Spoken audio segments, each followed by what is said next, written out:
Welcome to Reimagining Liberty, a show about the emancipatory and cosmopolitan case for radical social, political, and economic freedom. I'm Aaron Ross Powell.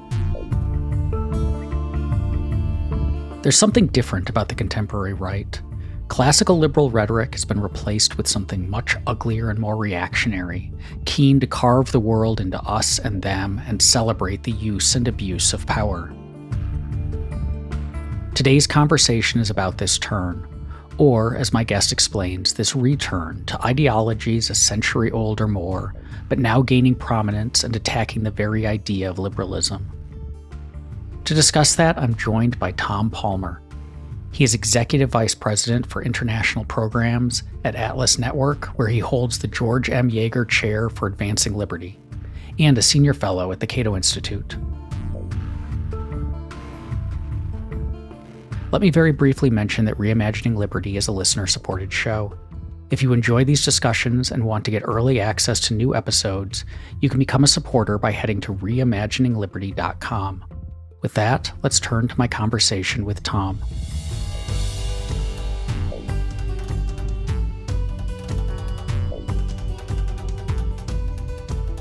It often seems that a lot of the far-right movements and ideologies that we see not just emerging right now, but ascending to dominance in a lot of countries, among a lot of intellectuals, have really striking parallels to the thinking of far-right, sometimes fascist, sometimes proto-fascist movements and ideologies in the 1930s.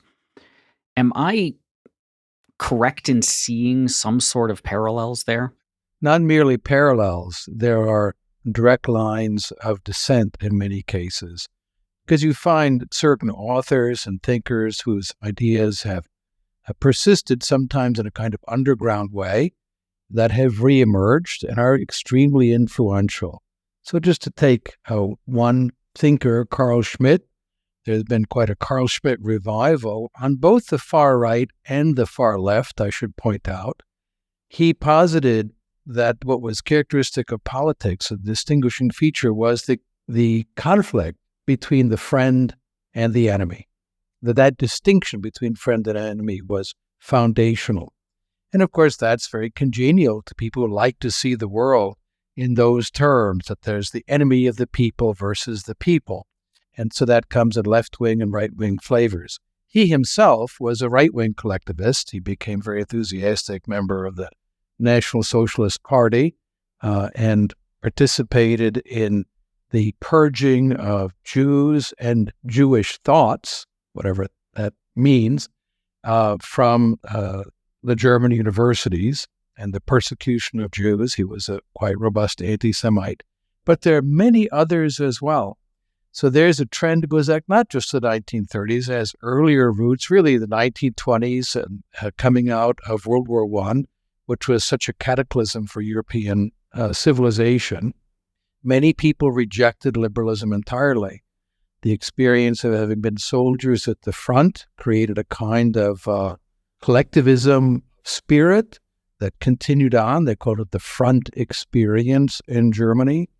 And there were many philosophers, typically ones who did not undergo the front experience, like Carl Schmitt and Martin Heidegger, who became rhapsodic about it and praised this as the highest of human experience. Now, these thoughts are very much back. So not only these authors, these texts, but all the key themes, what is called decisionism. What matters is the decision. Not that there are values that we should decide to support, but because we decided, they became values. It's a kind of a extreme form of nihilism, if you will. The denigration of democratic deliberation, the idea that we should discuss things. Instead, it's action for its own sake. And we find this in all of these movements, including in the United States with Trump. So he said in his inauguration, no more meaningless talk. The hour of action has arrived. So there are so many parallels, and we do find a very clear line of dissent from the thinkers who articulated these ideas in the 20s and 30s. One thing that stands out about these ideas and is picked up in some of what you just said is, so I guess let me add it this way. When we compare it to, say, Marxism, the other ideologies that was, I mean, it had already gained dominance in Russia, but like one of the big other competing ideologies. Marxism is very much a system of ideas and arguments. And we can say, like, we think those arguments don't work, those ideas are, you know, mistaken and so on, but it's a philosophical system. But what you're describing, and a lot of these movements and ideas on the far right present themselves as philosophy, but they don't quite seem to be that. They seem to be more just impulses and attitudes and tastes.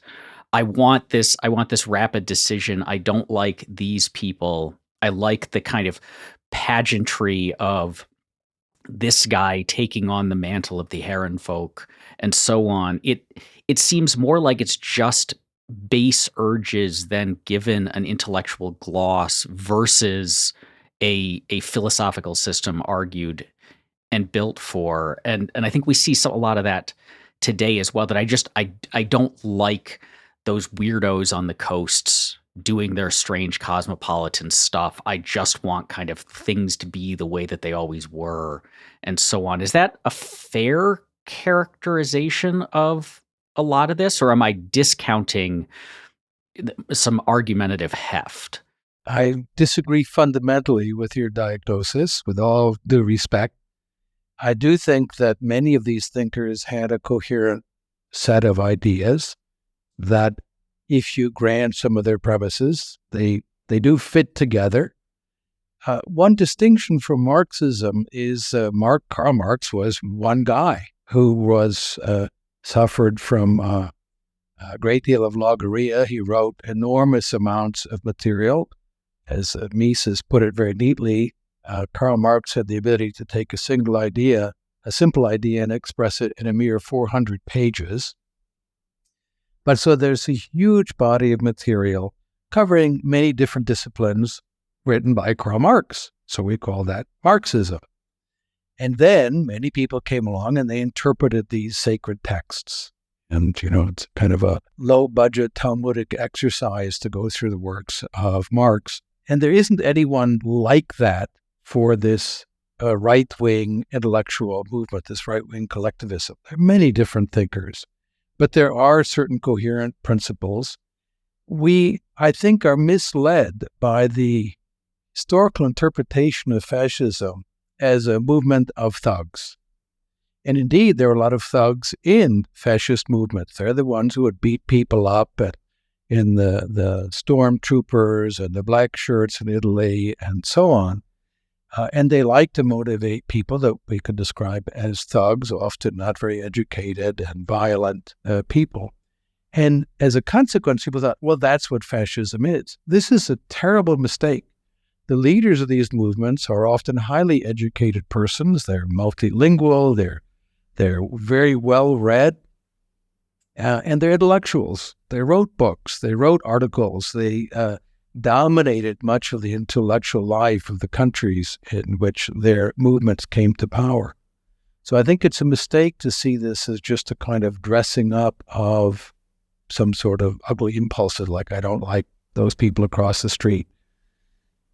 Instead, I think this is a movement that is deeply nihilistic in certain ways. They want to smash all existing institutions. They are revolutionary. The interesting point in Germany, there was this movement known as the Conservative Revolution. I think the first one to use that term was Hugo von Hofmannsthal, an Austrian poet and intellectual, but it was later articulated by many others.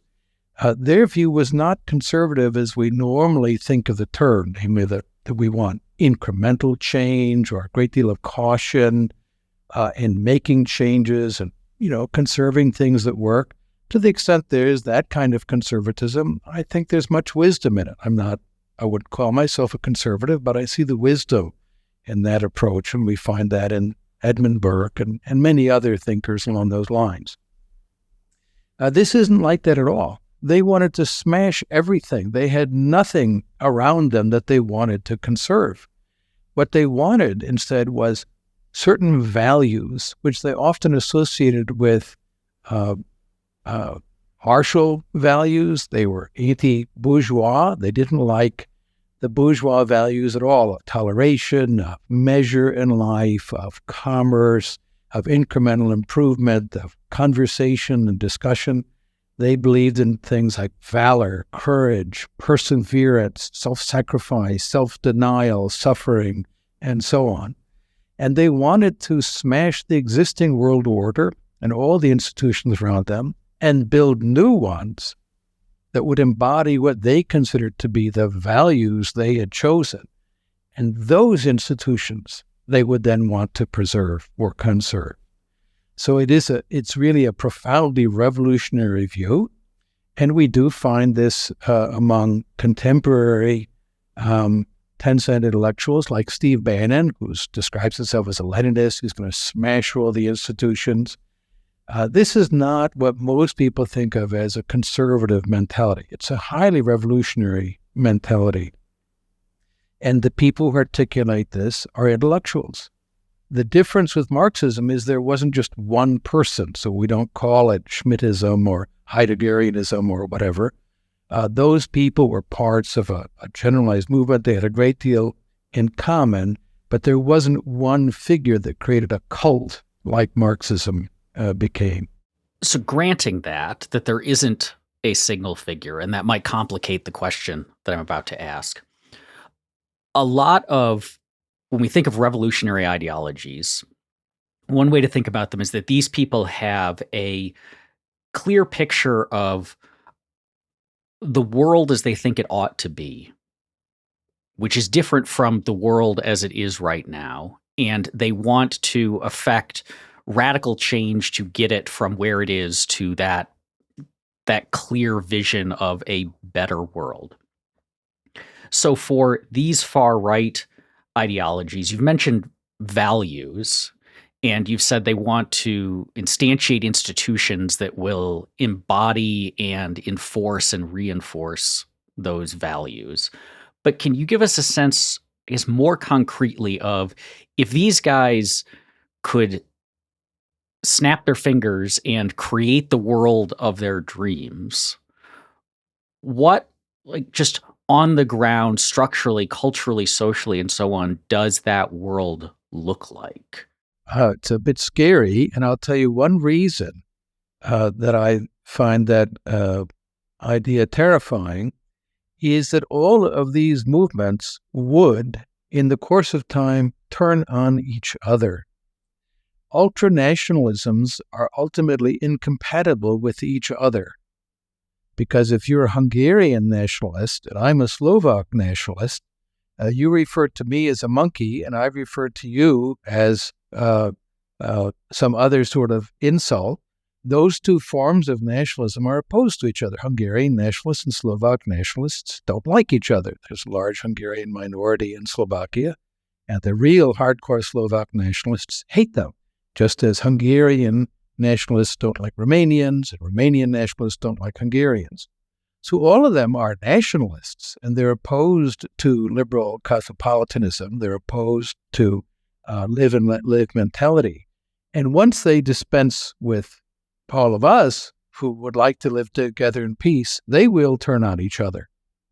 And so that's one of the scary things about these trends, is that they advocate unlimited state power. They advocate state power that is based ultimately on the exertion of will, not on any kind of attempt to gather objective truths about the world, about what works better, what's more efficacious, and so on. And those wills may come into conflict. And the consequence is that this illiberal international is international only in the sense that it's opposed to liberalism. French nationalists and German nationalists, for the last 200 years, have had a lot of disagreements among themselves, although they all disagree more fundamentally with the ideas of liberalism and freedom of trade, freedom of movement, and all the other fundamental liberal values. They hate each other. And so a world that would be realized by the members of these movements would be a world of violence. And I'll point out one other element in this. They're fine with that, because violence is, in their view, an instantiation of a set of virtues that have been occluded or suppressed by liberalism. So Deirdre McCloskey, in her books on the bourgeois society, she talks about bourgeois dignity, bourgeois values, and so on, and other kinds of virtues, the virtue of the Homeric warrior, for example. Well, you don't get to realize that very much in a free, open society. We go around slaughtering people and massacring them and stealing their stuff. And so it's not surprising that some of the more outre or weird theorists of this movement use names like Bronze Age pervert. The notion of the Bronze Age, that was when men were really men, before we had iron, when people were killing each other with bronze swords and marching in phalanxes and so on.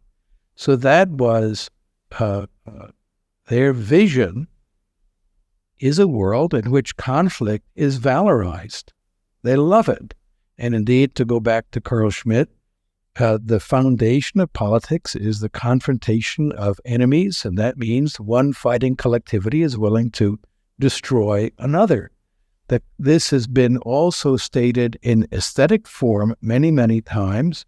I'm trying to find in front of me the book of one of the most important intellectual leaders of this conservative revolution in Germany, a man named Ernst Jünger. And Ernst Jünger was a very brilliant artist. He wrote novels and was quite an interesting person. And in his discussion of World War I and his role as a stormtrooper in it, in a book called The Storm of Steel and Stahlgewittern, he said, "If it be objected that we belong to a time of crude force, our answer is, we stood with our feet in mud and blood, yet our faces were turned to things of exalted worth. And not one of that countless number who fell in our attacks fell for nothing. Each one fulfilled his destiny." He says, it is not every generation that is so favored. In other words, that this was glorious, to be in the trenches and to stab your bayonet into the guts of another man and disembowel him, that was to be in the most favored generation. I find this repulsive in the extreme, and I'll mention one other thing on the literary front, kind of two competing books that came out of World War I. World War I had many, many important literary works that came out of it, but two in German were Ernst Jünger's book and The Storm of Steel, and then Erich Maria Remarque's book Im Westen nichts Neues, All Quiet on the Western Front. And these two books presented two different views of the war, and the one that the right-wing collectivists like is the one of Jünger, that the war was a great experience, at least for those who survived. I think that's an important point to highlight, is how much of these movements are ultimately aesthetic and a vision of something that is glorious and beautiful in this perverse way that we can participate in. And it makes me wonder how much of this is a search for or a longing for meaning, and a critique that liberalism doesn't give us meaning in the way that we are either naturally predisposed to seek it, or the way that is the most elevated, that participation in war, being one of those soldiers in the mud, among many soldiers in the mud, fighting and dying for a cause, is a way to give very concretely a sense of meaning to your life. Whereas what liberalism does is essentially, liberalism doesn't say there is no meaning. It just says, basically we, the state, the folk, the people aren't going to give it to you. You have to go out and find it on your own, find it voluntarily. There's going to be a lot of different ways to approach it, and that is more challenging in a lot of ways. I'm thinking of there's the poet John Berryman. There's a poem that my parents used to quote occasionally when I was growing up, and one of the lines in it, he says, "Ever to confess you're bored means you have no inner resources." And it seems like a lot of this is essentially like boredom in a liberal society, that it's not giving me these dramatic things to be a part of, and what I want then is this great man making decisions that I can cheer on and then leading me in combat against the enemy, so that I'm no longer bored in my kind of comfortable liberal existence where I don't really know what to do every day. Yes, I think this aesthetic dimension is extremely important, and this sense of meaning. They see the life of a free and open society as ultimately pointless. Someone who's involved in commerce makes, the buttons you put on shirts, how boring and pointless, and that is that when you could be in the trenches fighting, experiencing the bloodlust surge of adrenaline. Whoever gets a big adrenaline surge from inventing a new button to hold up your trousers. So they hate productive society, in effect. That all the things that make life worthwhile are considered by them to be less significant. They don't like what they consider to be the alienation of modern society, so they share this in common with Marxists. There's a lot in common with Marxism, by the way. Marxist texts had a big influence on this set of thinkers. Their hatred of market relations and trade and so on is a common feature. And they find it difficult to imagine having a life of meaning through family, through your work, your profession, through art, through poetry, through the other things that people do. And they ultimately see a warrior elite as the only carriers of the true meaning. And all the rest of us are going to be there to serve them, leading meaningless lives, producing stuff for ultimately the highest life, which is this life of the warrior. And that's the more extreme form of this right-wing collectivism. And you find elements of this. There was an interesting book a couple of years ago by Sebastian Junger called Tribes, and it reflected some of this view in a contemporary setting. So I think that's an important element of it. Anytime someone talks about an aesthetics of politics, I immediately get a little bit of a unpleasant shiver down my spine. Something bad is going to come from that. I think that what we need is a politics of process, rules, governed orders that allow people to coordinate themselves. I should point out what a big fan I am of David Schmitz's most recent book on ethics. I think it's called Living Together. It's a wonderful book, and it's about navigating our differences so that we can live together and we can find meaning in the things that we do in life, and yours might be different from mine. There we go. We're two different people. But again, the collectivist view is no, we have to have a collective meaning, that's ultimately the only meaning that is worth having. Yeah, as you were making the point about buttons, I actually made a note about alienation of labor, thinking about the Marxist parallel too, because it seems like the problem is not making buttons for them. Because if you were, maybe you're not lucky enough to be on the front in the trenches firing the artillery, but if you're at home making buttons for those soldiers' uniforms, that's a sense of meaning. The problem is not that you're making buttons. The problem is that in a liberal society, you're making buttons for some merchant somewhere, or some kids, pageant dress for a church group or something like that. It doesn't have that you're part of this bigger thing. But that seems to present a real problem for us as liberals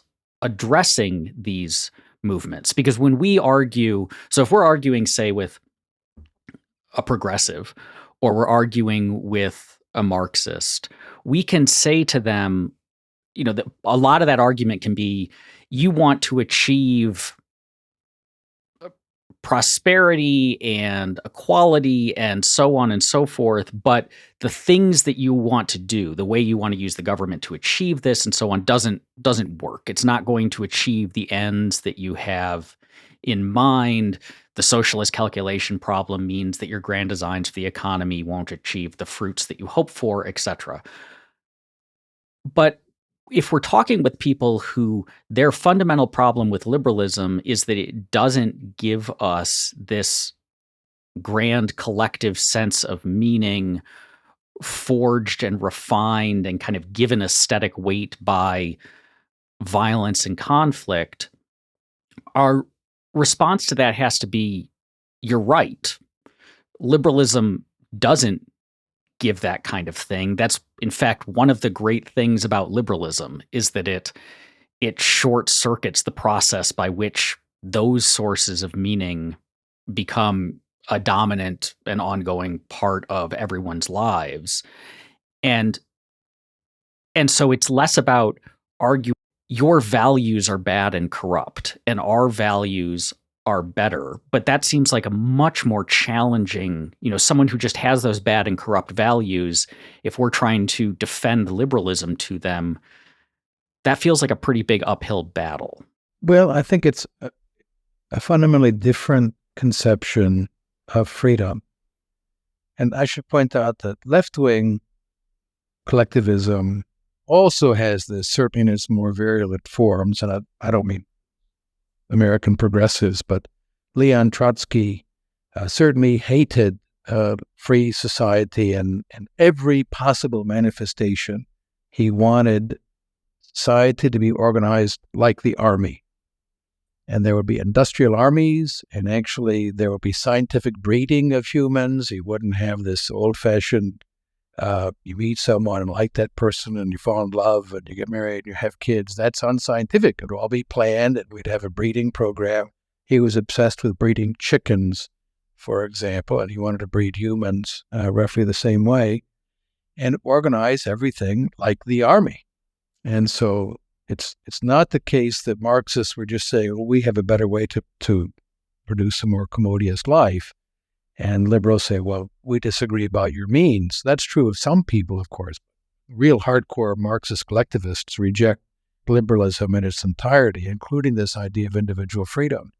Marx is very clear on the Jewish question, one of the most bitterly vicious anti-Semitic books ever written.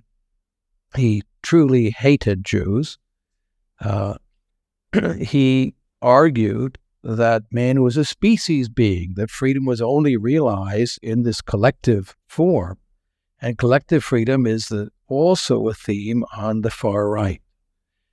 Namely, that what matters is us deciding who we are, not you deciding who you are or how you want to live.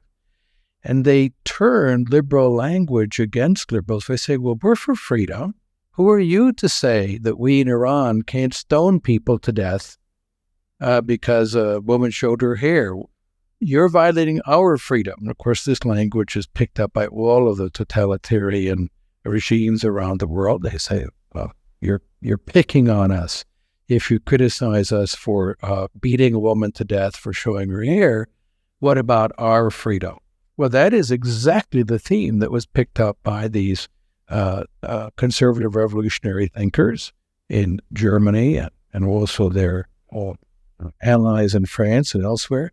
And now we see it even with someone like Yoram Hazony, who's had nationalists, a conservative nationalist or national conservative, who talks about, well, the important freedom is this collective freedom, and it's about freedom to decide who we are. Martin Heidegger put it very neatly in a series of lectures in, I think, 1934, and he said, liberalism was the I time, and now that the National Socialists had taken power, now is the we time, because we know who we are. And we Heidegger argued, we are Germans, and German means not a Jew. And the Jew is sort of be purged out of, we know ultimately what happened, purged out of German society as an alien, un-German presence. So this notion of collective freedom is very important to them, and they turn it on its head, and Hazony does this most powerfully. They talk about liberal imperialism. If you say that Iran, the Iranian state, is acting unjustly, and you have the temerity to criticize them for beating women to death because they let their hair be shown in public, then you're an imperialist. That's imperialism. You want to tell them how to live. And then he suggests, based on the grotesque distortion of texts by classical liberals, that what liberals want is a super state that will run around the world invading people and forcing them to not beat women to death. Well, of course, that doesn't follow. You can argue that you shouldn't beat a woman to death for showing her hair, as you and I certainly believe you should not do that. But it would not follow from that there should be a global state that should invade any part of the world where that happens and plunge the world into war. There are certainly other ways to undo that horror. But for this right-wing collectivist view, well, that's just their freedom. It's their freedom to do that. And it's imperialistic if you dare to be critical of them.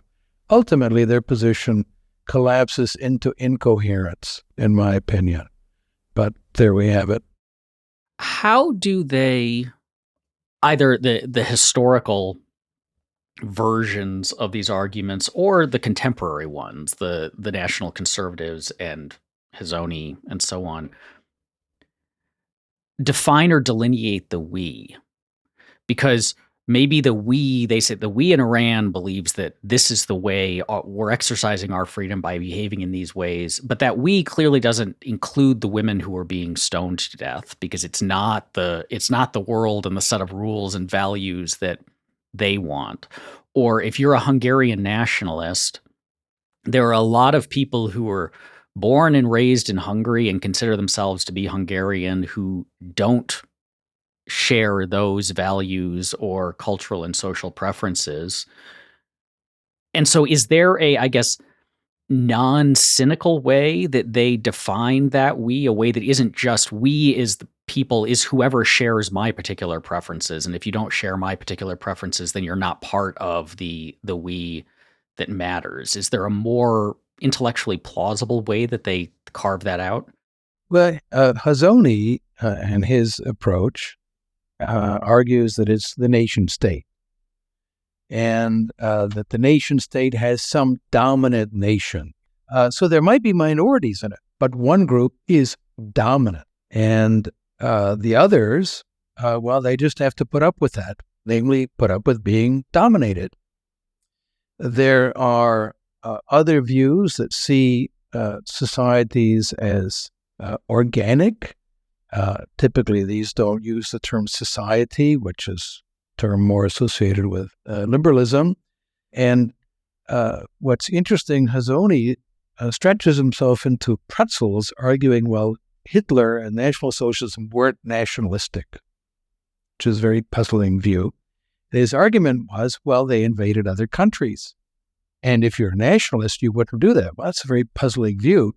They did it because they believed their nation was the ruling nation, was the dominant nation, was the one that was superior and should be able to invade and conquer and subjugate others. This is what's happening in Russia right now, this notion that the Russian people are somehow special, unique, and superior, and all the other peoples of Eurasia should be subordinated to them, and if they don't agree to it, should be exterminated, which is what they're attempting to do in Ukraine.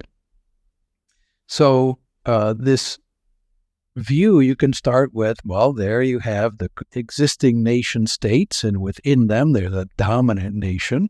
It's a little hard to understand how that fits in with countries like Switzerland.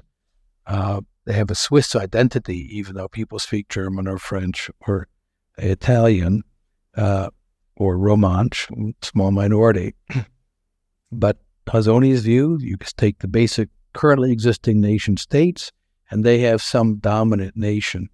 And the United States, that's a kind of interesting question. What does it mean? What would be the dominant nation in the United States?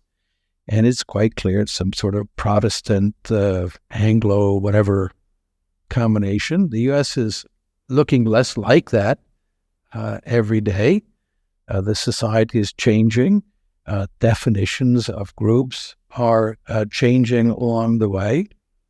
So I don't think that his view would even provide any kind of clear or unambiguous guidance in these cases. The more organic view, which you found with National Socialism and others, was that there was a organically existing folk and that it had an existence, a being that was prior to that of the individuals that might be associated with it. And that's also a feature we find in some of the contemporary extreme forms of postmodern discourse. You don't really exist. You, an individual, you're just a phantasm. You're merely the intersection of forces of domination, class, race, gender, and so on, and that the individual human being is epiphenomenal. This doesn't really exist at all. It's just actually forces that exist, which I think is a case of really misplaced concreteness and understanding social reality. But who gets to be the one that decides who we are? Well, ultimately, what it means is some of us will decide for the others. It's not us deciding who we are. It's some of us deciding who the other people are. And my last point in this regard is there's a trend that is common to all of this, which is the populist mentality that we can divide the population into the true people and the enemies of the people. So Ernesto Laclau, in his book on populist reason, it's a really unreadable, boring, turgid, badly written mass of words. But once you struggle through it, his point is that the leader, he calls the empty signifier, that's Mussolini and Juan Perón and Hitler and Putin and so on, the leader will create the people. And the way that you create the people is by designating the enemies of the people. So that you build an identity. The nation or the people ultimately is a construct of power.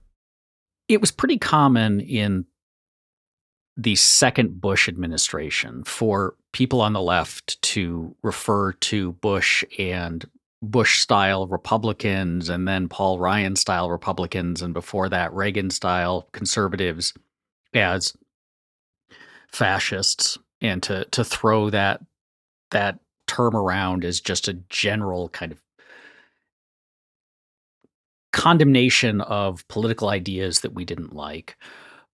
But obviously, as we've discussed for the last nearly 40 minutes, these movements that we're seeing in ascendance right now are fundamentally different from that kind of conservatism, no matter what, objections we as liberals might have had to that sort of conservatism. But at the same time, it seems like so many still want to talk about these contemporary movements as within that same ballpark, right? That this is Trumpism doesn't represent something radically new at the heights of the American political scene. And I say that because these beliefs have always been present in the American political scene. They weren't just kind of birthed suddenly, as we've been discussing, but rather as just, this is just kind of like a more extreme version of what came before, maybe a little bit more radical version. And so I guess my question is, why does there seem to be this inability to recognize not just how fundamentally different these views are, but how fundamentally and profoundly dangerous they are? And what can we do about that? Because fighting back against this stuff begins with taking it really seriously. But there seems to be kind of an aversion to taking it seriously, or a real desire to like explain it away as just some people getting carried away. I think it's one of the more puzzling features of political discourse. If you think that Mitt Romney is a fascist or something, wait till you meet an actual fascist. I think that kind of language is despicable. And it's not because I'm a big Romney fan or anything like that. It's just absurd. Going back to 1946, George Orwell, in his wonderful essay, Politics in the English Language, said, the word fascism has now no meaning except insofar as it signifies something not desirable. So the term fascist just became this term that if you didn't like something, you called it fascist. Grossly unfair in most cases. And the problem is that when you meet real fascists, you don't have no vocabulary to describe them. So real hyper-nationalists like Le Pen or some of the people in the European fascist movements, or the Trumpists, basically are waging war on liberal democracy. What do you call them? Well, first off, I'd like to retire the term fascism as a term of contemporary discourse. It's just become so degraded. I think right-wing collectivism is more helpful. Now, if you look at so-called American conservatives, they have differed from European conservatives in lots of important ways. Typically, can't speak in a way that would describe everyone who had this term, they thought they were conserving something. And typically it meant the Constitution and what they saw as the American way of life. What did they see as the American way of life? Well, it meant that you respect your neighbors and you have freedom of religion and you follow the Constitution and you have the First Amendment and people can disagree without killing each other. Well, those are basically liberal values. So they were conservative insofar as they wanted to protect more or less a set of liberal institutions. Some of them dragged their heels when it came to getting rid of illiberal, monstrous, unconstitutional institutions. But by the way, not all of them. There are many people who were later called conservatives who had been in the civil rights movement because they saw those things as un-American. And in a certain sense, that's a kind of conservatism that is essentially a branch of liberalism. As the real illiberals understand, people like Patrick Deneen and so on, they understand this very, very clearly. Now we have, though, a movement, or I should say a set of movements, a whole constellation of ideas that really are opposed to liberalism. They're sometimes called conservatism, but it's not clear what they want to conserve. As I mentioned, they want to smash everything. They're alienated from our contemporary social life. They hate it. They see the world as in a period of decline. There's another common theme, this declinism. Usually they have cyclical theories of history of one weird sort or another. Steve Bannon is obsessed by this rubbish and nonsense. He's influenced by the Italian ultra-hyper-fascist Julius Evola, who said we're in the Kali Yuga, the period of decline of civilization. And so they want to smash it all to pieces and then instantiate these values that they see as transcendent, as beautiful, and they are the values typically of the warrior. And then, on faith, they're going to create some kind of new state that will instantiate these. Well, that didn't turn out too well when it was tried before. And it won't turn out better in the future. And if they get their way, the future of humanity will be one of unending violence and warfare, degradation and poverty. Thank you for listening to Reimagining Liberty. If you like the show and want to support it, head to reimaginingliberty.com to learn more. You'll get early access to all my essays, as well as be able to join the Reimagining Liberty Discord community and book club. That's reimaginingliberty.com, or look for the link in the show notes. Talk to you soon.